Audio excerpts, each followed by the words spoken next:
Sorry madam, काय आहे ना, आम्ही कंपनी बघून डील फायनल नव्हती केली। ऋषी सरांचं काम, त्यांचे इनपुट्स, त्यांचा कॉन्फिडन्स आणि त्यांचं विजन याच्यामुळे आम्ही डील फायनल केली होती। आणि आता तेच जर या प्रोजेक्टमध्ये नसतील तर आम्ही हा प्रोजेक्ट पुढे नेऊ शकत नाही। आय रिअली अंडरस्टँड तुम्हाला काय हवं आहे, तुम्ही काय म्हणताय, पण लेट मी अश्युअर यू, ऋषी जितका टॅलेंटेड आहे ना तितकाच टॅलेंटेड रोहितसुद्धा आहे। आणि Rohit will deliver, just trust me. तुम्ही इतका टोकाचा निर्णय घेऊ नका। सॉरी मॅडम, ऋषी सर जर परत आले प्लीज इन्फॉर्म मी। आणि तोपर्यंत हा प्रोजेक्ट होल्डवर राहील असं समजा। प्लीज गैरसमज करून घेऊ नका। आमचा तुमच्या कंपनीवर पूर्ण विश्वास आहेच, परंतु आम्हाला या प्रोजेक्टमध्ये ऋषी सरच हवे आहेत। I understand. Rajan sir, Rajan sir. अरे अरे तुला शोधत होतो मी पण तुमचीच वाट बघत होतो। ही तुमची फाईल रेडी आहे। हां, व्हेरी गुड। राजन काका तुम्ही इथे? अरे ऋषी, कमळी, तुम्ही दोघं काय करता इथे? ते माझं जरा एक काम होतं म्हणून आलतो आम्ही। तुम्ही ओळखताय ना?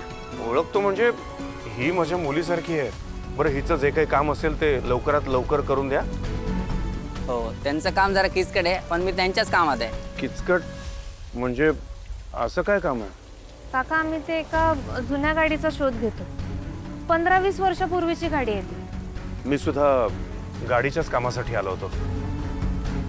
ॲक्च्युली 18 वर्षापूर्वी ज्या गाडीने बाबांचा अपघात झाला होता ती फाईल पोलिसांनी परत ओपन केली आहे, त्यासाठीच आलो होतो। बरं, डॉक्युमेंट्स रेडी आहेत ना सगळे? हो, रेडी आहे सर। फक्त एक तुमची सही बाकी आहे। हे घ्या, फाईल चेक करून घ्या सर।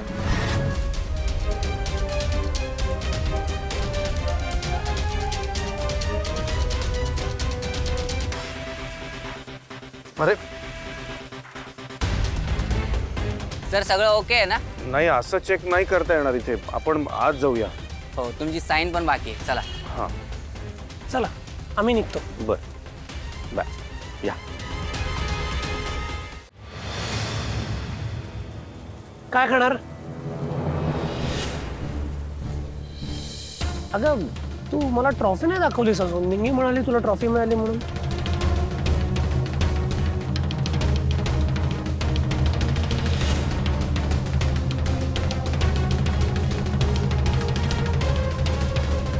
छान।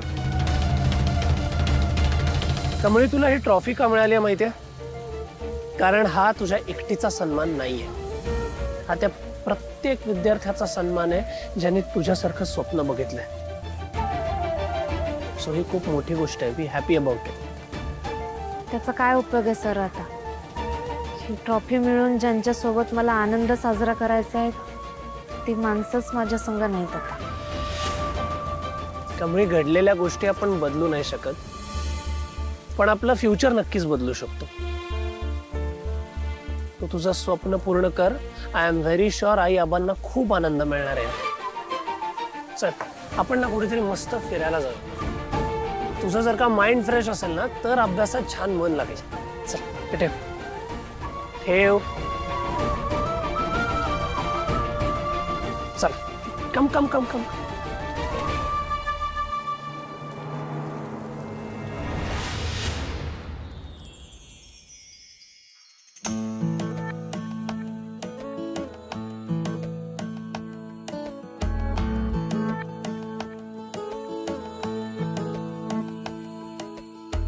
जरा जरा टिपूर चांदणी, जरा जरा हसून बोलणी, जरा जरा जादू तुझी, जरा मनाचे पारावरी वाहणे।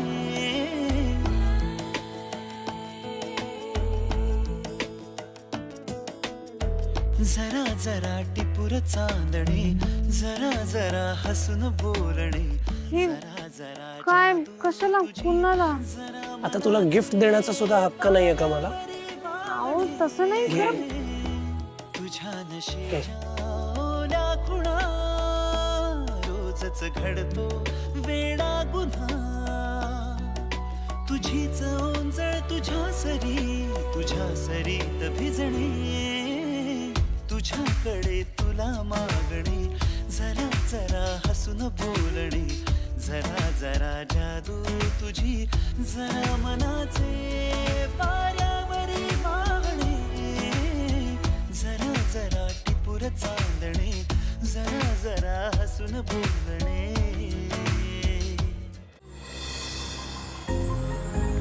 आता छान दिसतेस कमळी. तुझं हे स्वप्न हीच तुझी खरी ओळख आहे. तुझं स्वप्न, तुझ्या आई आबांचं स्वप्न. आणि लक्षात ठेव, हे स्वप्न आता फक्त तुझं राहिलेलं नाही. हे आता त्या प्रत्येकाचं स्वप्न आहे ज्याला ही सिस्टीम बदलायची. आणि त्यासाठी हे स्वप्न पूर्ण होणं खूप गरजेचं आहे. आणि ऑनेस्टली सोपं नाही आहे हे, आय नो. खूप अडथळे येणार आहेत या सगळ्यामध्ये. पण या सगळ्यात तुझं शिक्षण पूर्ण होणं खूप इम्पॉर्टंट आहे, कारण तो तुझ्या स्वप्नाचा पाया असणार आहे. ती तुझी पहिली स्टेप आहे. आणि त्यानंतर सुद्धा अनेक गोष्टी येतील मध्ये, अनेक हर्डल्स येतील, पण ती सगळी पार करूया आपण. आपल्याला अनेक माणसं मॅनेज करायला लागतील, त्यांना हँडल करावं लागेल, पैसे लागतील.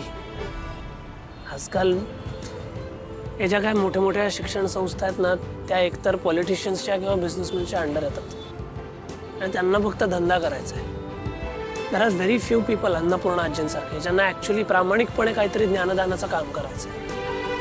आणि असे अनेक लोक आहेत ज्यांना प्रामाणिकपणे अनेक गोष्टी करायच्या आहेत, पण तरीही त्यांना करता येत नाही, कारण ग्रँट नाही आहे त्यांच्याकडे.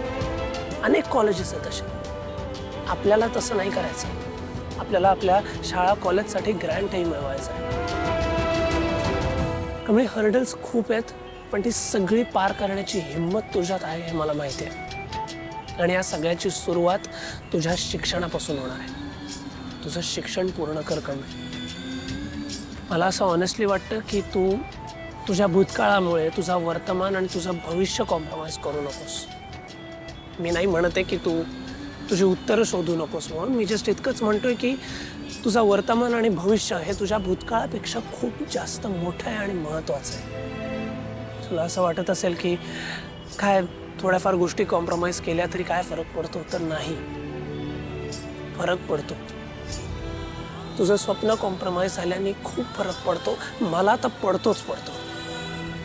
त्यामुळे तुझं पोटेन्शियल बघितलंय मी. तू काय करू शकतेस ना, एकदा ठरवलंस की हे मला माहिती आहे, म्हणून म्हणतोय मी.